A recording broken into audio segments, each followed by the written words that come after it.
It was a fresh set of sops from Union Finance Minister Yashwant Sinha and a firm negation of any rollback in prices.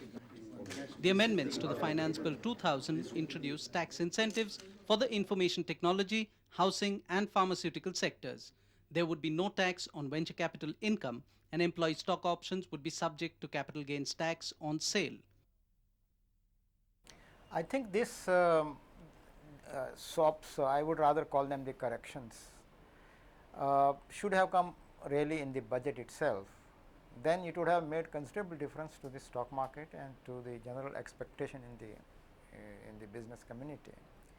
But I think even if it is late, it is most welcome that these corrections have been made, because they will really correct some of the imbalances which are already there. Software exports are expected rate of 70% in the current financial year. The tax holiday for units in software technology parks and export-oriented units would be phased out over a period of 10 years. Industrialists feel this phasing out would bring to an end the discrimination between old and new software companies and lead to a proliferation of more IT firms in India.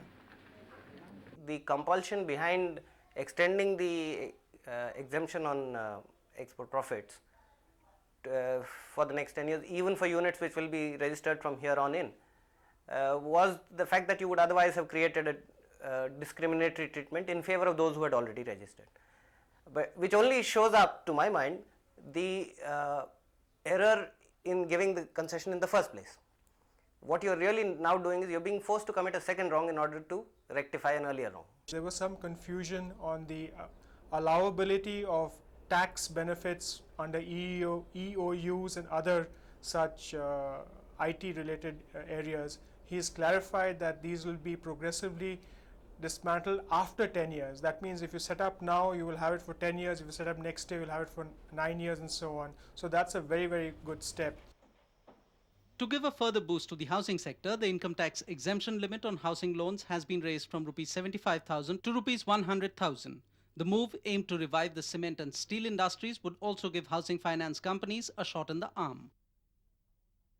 The increase of limit on loans for personal construction, the allowing and the construction exemption from 10,000 to 20,000, and also the NHAI proposal that he's put forward. They're all good proposals to promote the growth and development of construction industry.